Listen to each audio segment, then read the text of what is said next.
Welcome back, you filthy exiles. So, obviously, there was a huge announcement this morning. Now, some people will probably be like, it's not enough. Some people will be like, oh, they're going to ruin the game. The reality is exactly that. It's like the biggest I told you so ever. There were huge problems with the game, from balance through to the boss rate. So, great example. Every 4 maps or so, bosses were not spawning. I think they're increasing this by 30%. And this is for the monsters on maps. More chests to come on maps, improved drop rates on maps. These were all the issues that we were talking about. Towers have been redesigned because they're bad, and rightfully so. People didn't like them. Aligning map density between larger and smaller maps, really good changes. Overall balances, and in particular in the Q&A, the questions were asked about exactly the warrior being totally behind on all the other classes, and they essentially confirmed, yeah, there are massive problems between how high and low damage works. The pacing of the warrior is basically seated in an older variation of the design credo of the game. The zoom sort of approach probably isn't going to go away, but it looks like we're in the next few weeks or in next month or so, we're probably going to get a total league reset, and I'm excited for that because that's going to be when Path of Exile starts to actually become Path of Exile 2. And I'm actually really excited for that. Off the back of what I saw this morning, my hopes had been restored over the last few weeks. I don't know if you guys noticed. I stopped making so much content for Path of Exile because it's just not that much fun right now. And I'm going to be totally honest about that. I was really hyped before it came out. And then it came out and it was sort of lackluster. You get through the campaign, you get to mapping, and it just feels bad. Unless you're playing like a meta build, and I think most people who follow this channel for the many years I've been around know I don't like meta builds, and so I don't do that. I like to experiment, play around with stuff. 9 times out of 10, they're slower and they don't really play like a zoom build, and so the game wasn't made to cater for that either, which is really what it should have been made to cater for. And now moving forwards, it looks like that'll be the direction. Other things that we're going to get, and I'll put a list down below and on the screen as well. Charms will be viewable when active. I don't know, like they even said in the Q&A afterwards in the interview that basically they're not working the way as they intended, so that's going to be revised pretty heavily.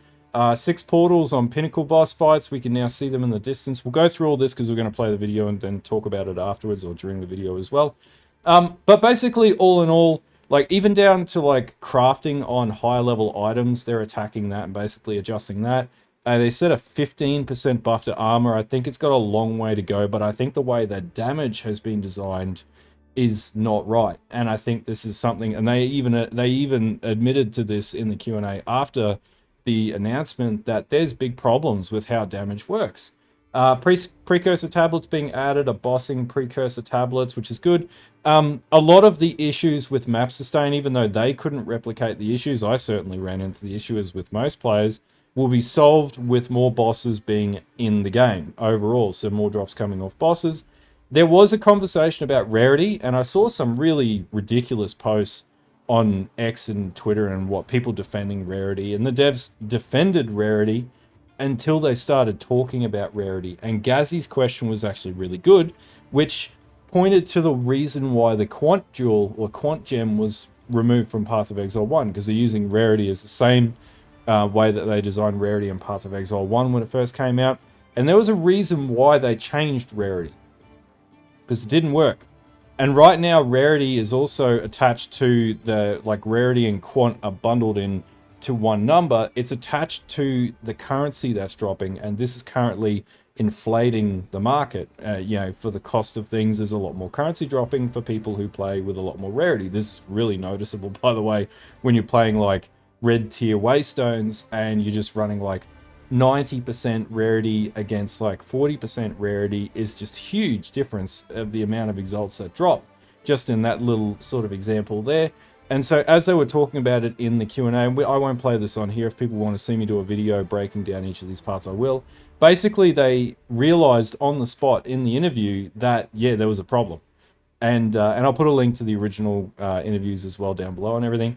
So they will likely now go back and revise that. So people who are in defense of it, like, I'm not going to mash words here. You're just wrong. They're just straight up wrong. Numerically, the reason why they got rid of it being attached to Quant was because it was a market inflator. And I'll put a link below to the old quant gem that used to exist in Path of Exile 1 for anyone who knew about it. But yeah, no, it just doesn't work. And that's why it's not working in Path of Exile 2. It's also why they're talking about economy resets as well. And that comes with new technical leagues. But anyway, let's get into the video and let's watch or rewatch it back and then talk a little bit about it as we go through the video. I think that's the best way to approach this sort of thing. And also on note, being overly positive about the game and not critiquing things is not necessarily the best approach either, because if you're not willing to say things that as not in agreement with the masses, then unfortunately things will not improve. And exactly the case point is the devs went back, and this is very similar to the videos that I've released to date. They went back, played the game, realized they weren't having fun in the game, and now the game needs to change pretty drastically to be fun. Now, the player number might show that there's a lot of people playing the game, but what it doesn't show is the satisfaction rate of the people playing the game. It's still the first month of EA. People are playing it to try and find the nuances in it, or try and find the fun in it, or just replaying it a bunch of different times until the next thing comes out. And there is some big competition coming out. Titan Quest 2 just had a leak today, and quite frankly, like, that could be a really good game. Last Epoch as well, be looking at another season expansion. We don't talk about Diablo 4 because it doesn't matter what you do, you're still going to make a better game than Diablo 4 with any dev. So realistically, yeah, the player numbers are high right now, but they will eventually subside down to a more menial level. And those are going to be the players that the game needs to be designed for. And so these changes that we're seeing today are really good. Anyway, this has been a very long monologue because I'm really passionate about this topic. I love this game. I love these devs. I think this could be great. With the changes that I've seen so far off of this morning that have been announced, I actually feel a ton better about the game, because I was also one of those people that were disappointed overall. And fortunately, now I feel like making content again because there's something for me to make content about. Anyway, let's get into the video and let's have a look at the announcement reveal. Hi, I'm Jonathan Rogers, Game Director on Path of Exile 2. Well, we're back from our break. We've been playing the game a whole lot and we've been reading a whole lot of feedback as well. So it's time to assess and work out what we're going to do next. Now, later this week we'll be releasing PoE 2 0.1.1. This is a patch designed to address the concerns that we can address relatively quickly, without needing to create a new league or a new economy just yet. In this video we'll be going over some of the issues we've identified and what we're planning on doing about them. It's worth stressing that just because a specific issue isn't on this list doesn't mean that we're not aware of it or that it isn't going to get addressed. It just means that we either can't fix the problem quickly or we can't do so without the need for a new economy. One of the major areas that needs a lot of attention is the base experience of mapping. We've made a lot of changes here. First, in-game maps have received a balance pass to the number of monsters, number of chests, number of magical rare monsters, number of essences, strongboxes, and precursor artifacts. Yeah, and I'll chime in here too. So there is just a huge problem with some of the volumes of monsters on some of the maps. Some of the maps have way too many monsters and you can't go an inch without moving or running into a pack and getting obliterated. And some have like whole swaths where there's no monsters. The other thing is just around the tuning, but I think they get into this further as we go. You should generally find maps more rewarding than before. And I think that's the key word. Like, you want to go and map and have fun and get things out of it. And they did make a comment in the Q&A that Breach is totally out of control right now, and that's probably something that we can expect nerfs to down the track. Maps generally specialize in one or more of these elements that they will be particularly rewarding in. Now, towers are a thing that's very important for players to run often, but we only had one of them. We wanted to add more variety here as soon as possible, so we've added 4 more tower maps. Alpine Ridge, Sinking Spire, Bluff, and Mesa. We've also redone the existing Lost Towers map to make playing there less boring. Yeah, so, and I think this is the thing, like, in playing their own game, they realized some of the design ethics were just totally crap. And so, like, what we can see here is the map design. You're not running through, like, weird areas where you can't see bosses and stuff like that, or can't see enemies.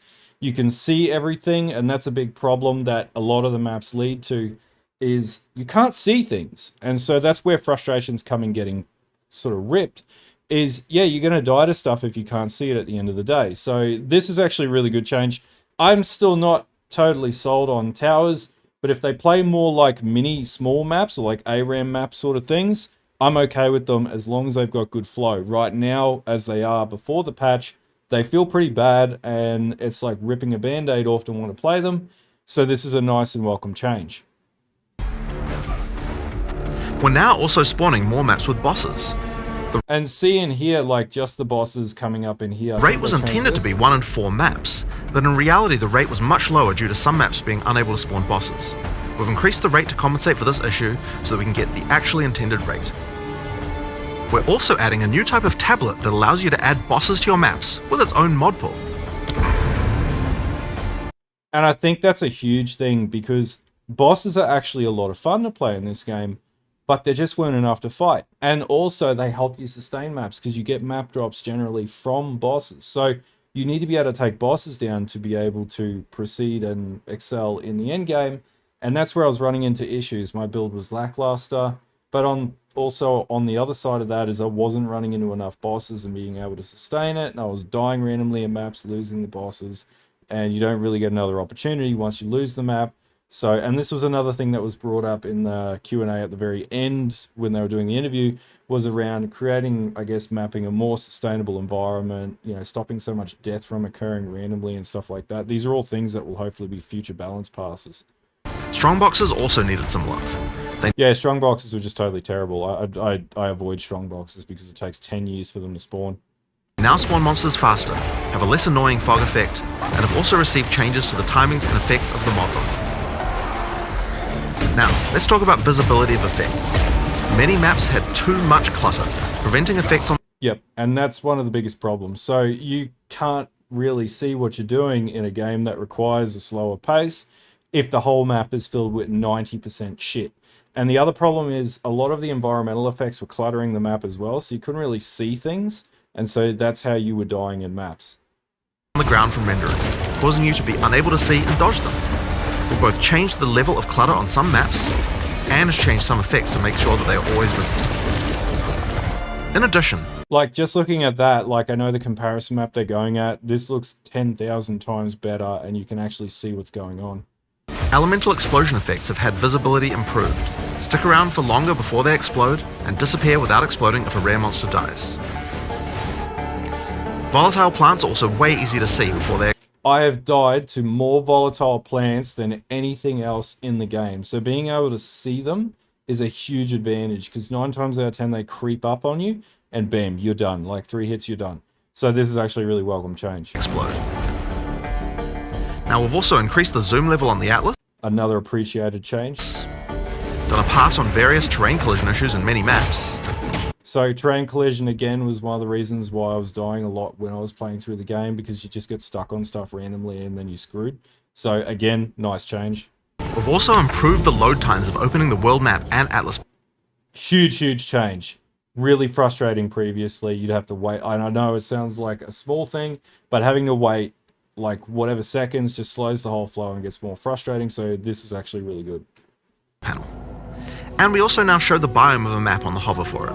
The biome is important too because there's a map or an atlas node that you get that basically gives you interactions with biomes. You get more from it, like, you know, gem drops or gold or like rarity or whatever it is. So being able to see the biome is really important because you need to be able to see that to be able to maximize the use of that particular node.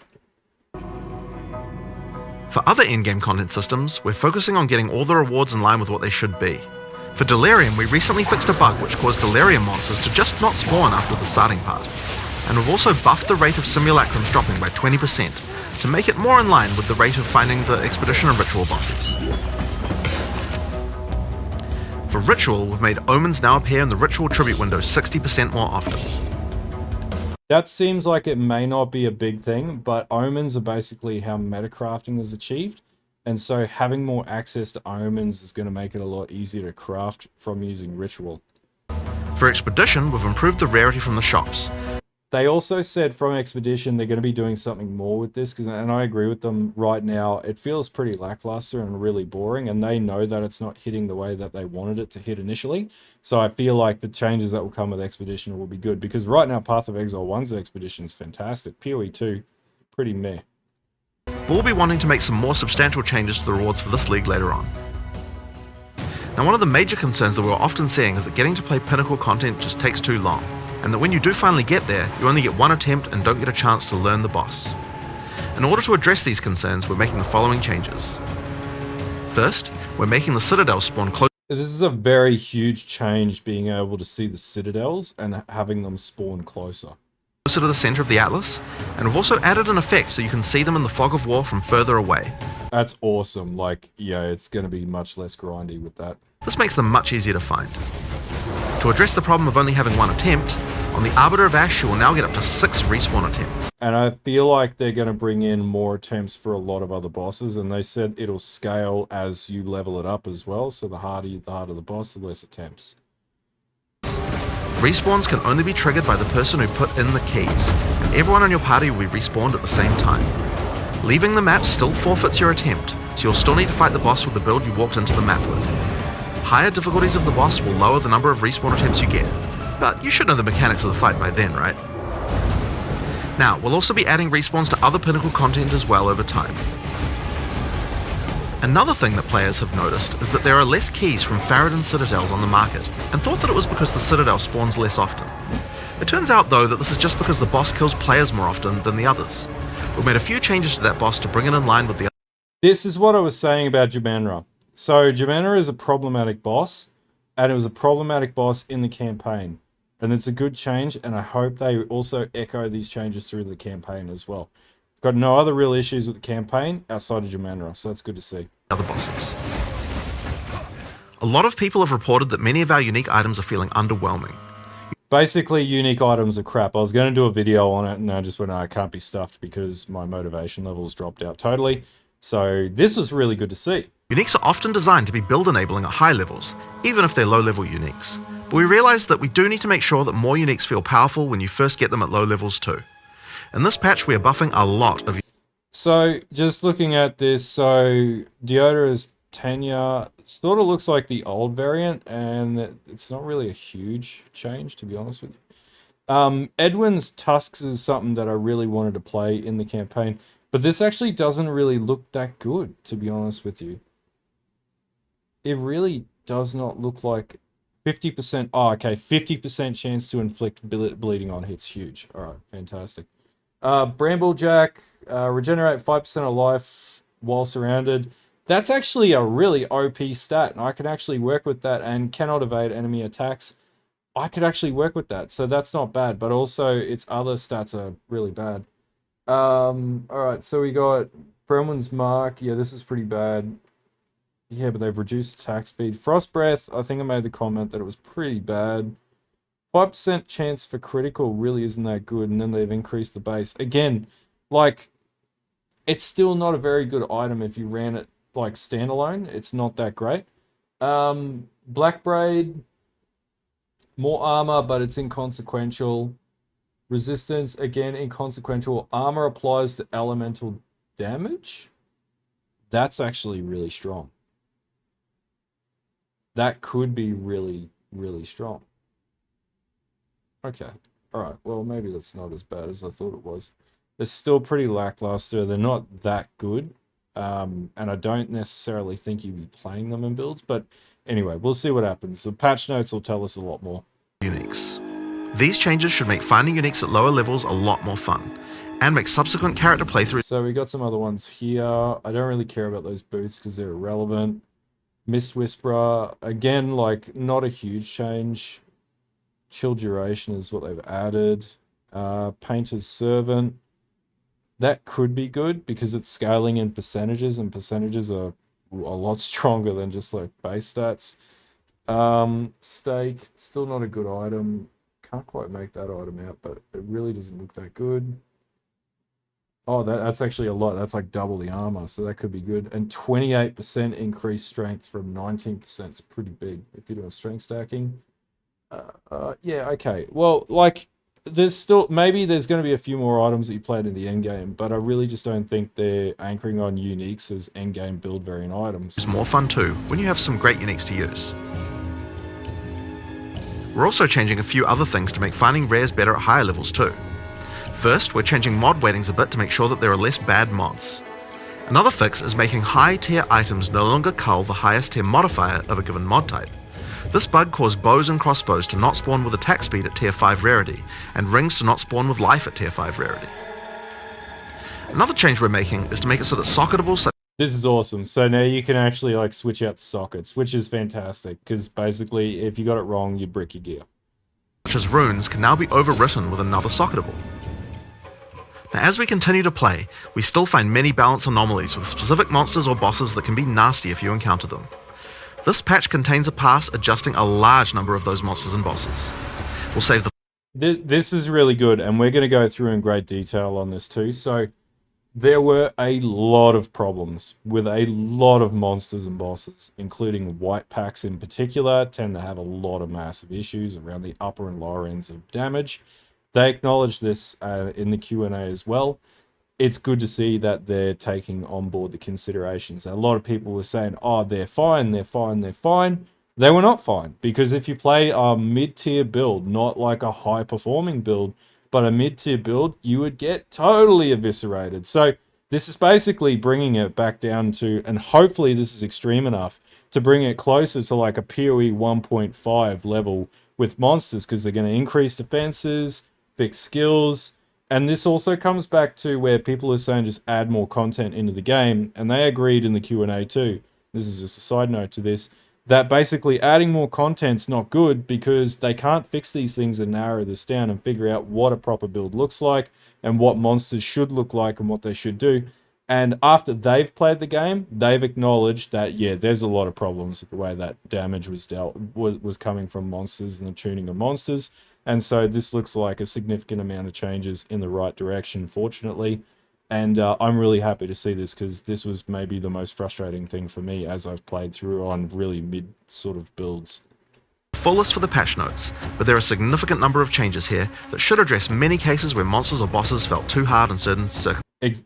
Again, exactly. It's not about a skill issue if the game is not balanced. And I'm going to keep saying this until the end of time. The game has been an EA.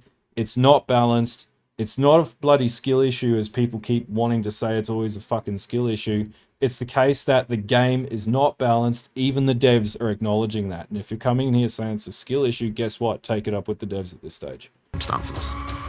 Here are a few examples to get a taste of what kind of changes you can expect.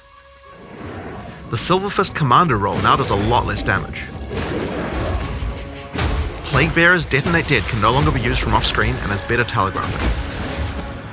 Forsaken Miners throw less grenades, yeah, all these things were just murdering players. Improve visuals and deal less damage. And Lost Men Zealots can no longer meteor you from off-screen either.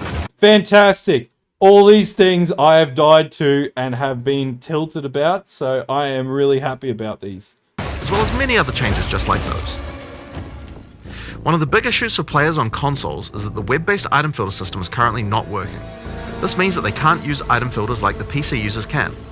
For 0.1.1, we'll be enabling the same system that PoE 1 has, which allows you to subscribe to item filters on the website. For now, this will be done on the PoE 1 website to allow us to get this feature out as fast as possible. Later on, we'll improve the user experience of this and put it on the Path of Exile 2 website. This patch also contains a bunch of other smaller changes and bug fixes that I'm sure you guys will appreciate, like buffing armor and scavenged plating. So they didn't want to make a big focus point of this because right now they're not entirely sure of how armor needs to work. So I think they said like a base level of like a 15% buff across the board, which I don't think is enough. I think that's like a very far cry to what actually needs to happen. But with all the other changes to the monster packs and bosses and stuff like that, it probably is a pretty significant change. Showing the number of uses left in your charms, as well as an effect when they trigger. Yeah, so we didn't have that before. You can't see it because my stupid face is in the way, but basically it's down here. And yeah, you can now see that. The Song of the Exiles. Fixing the music that Una was supposed to play in town.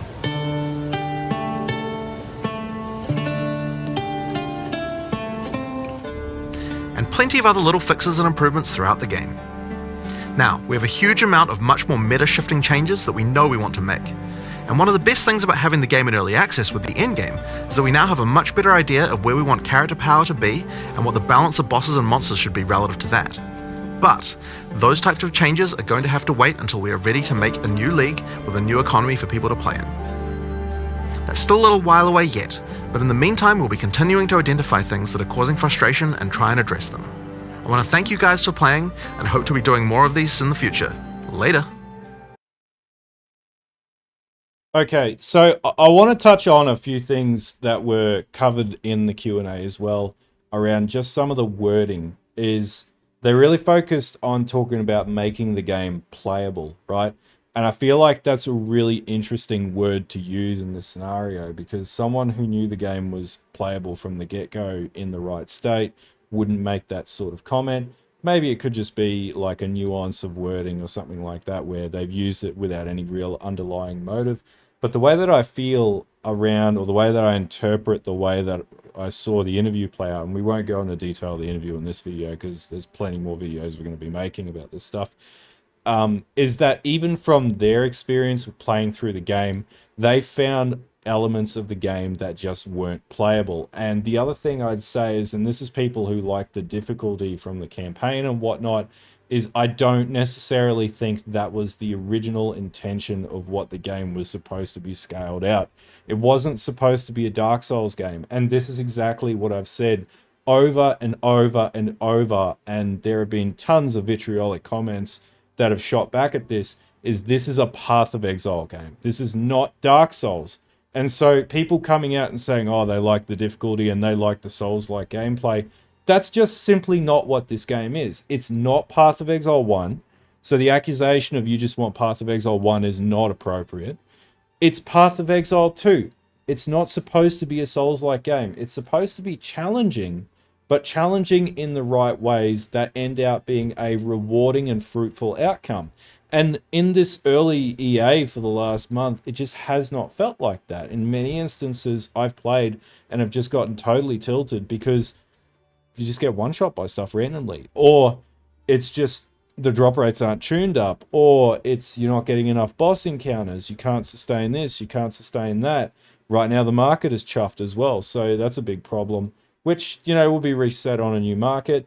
And this is a time to learn the game. It's why I haven't really rushed out the door build guides or anything like that. And I didn't really want to play meta builds because I just wanted to learn the game for what it is and get a feel for what's not working within the game, because then that's where critique comes from. Now, for people who want to say like everything's perfect and they love the way the game plays right now, that's a crazy comment to make, because it's an early access where they had totally released an untested endgame into the market, not expecting what the outcome was going to be. So if you're saying that it's perfect right now, and I'm sorry to make this comment, that isn't a very informed position to take, because inevitably things were going to change. And without being able to critically analyze the problems with the game, it's sort of like, I don't know, you're making a comment in the dark without, you know, or you're just following it for some reason, thinking it's fine. And probably subconsciously believe that there are issues, but you're sort of selling it to yourself, telling you it's the greatest thing since sliced bread. And that's just not the right approach to take when critiquing a game. But I've never played an early access ARPG or anything like that that's basically been perfect out the door. I can't recall of any game that has been perfect out the door. I think they released a very solid attempt at a release for an early access, but I feel like even they're acknowledged at this stage that there's a ton of problems and it's got to be fixed to be able to ensure the longevity of the player base in the game. Saying that Path of Exile 2 is perfect right now is crazy, because it's not. I played Path of Exile 1 like this. It did not feel good when you first played it, but it grew over time. And so that's where this game is going to go. Where this game really sits is it's not going to be Path of Exile 1, and that's a misconception. Nobody wants it to be Path of Exile 1, but we don't want it to be what it is right now. It needs to be something right in the middle of where Path of Exile 1 was and where it is right now. And zoom builds and things like that will probably get patched out and changed over time. But from what we understand is they're not focused on the nerf element. they're focused on, like, those things will die with the reset that's coming anyway, so this stuff really doesn't matter right now. What needs to be fixed is the underlying base game and determining what that base game looks like. And without being able to critique that, or without feedback being provided for that, they wouldn't have been able to do that. So I'm glad for all the people who critiqued it, and like myself, you know, I'm not going to stop, you know, sort of laying in and saying this looks like it's bad or whatever. I have no intention of backing off in that light, but I probably challenge the people who think it's absolutely perfect to go back and understand why other people en masse have basically said it's not working the way that it should work, or why the developers believe that it's not as good as what it should be and there's a ton of issues. And you'll probably find in reflection that actually, yeah, you are probably selling yourself a bit of cope in the process there. Anyway, that's sort of my monologue on that. I just wanted to talk about that because I've never fielded as many negative comments on my channel as what I have since this release. And you know what? I pride myself on being an honest creator that just says what I'm thinking. And I'm not here to sell anyone anything unnecessarily. I'm just here to make videos and put them up and have fun at the end of the day. And if something's not fun, I'm going to be very vocal about that. And I'm going to express that because I think this game could be the greatest ARPG, but it's got a long way before it gets there. Anyway, that's my my last point on that topic. Anyway, if you like videos like this of critiquing things and going through and talking about Path of Exile 2 and the ins and outs of what's been announced, don't forget to like and sub to the channel and the Twitch and everything else in between. It's all down below in the description. I'm going to be going over the patch notes in great amounts of detail. I'm going to be putting up a lot more shorts moving forwards as well, because I realize that that's actually a really good way to gain engagement on the channel, but also a really good way to communicate really quick topics for people who don't want to sit through a whole video. But yeah, I will see you guys later and have a good one.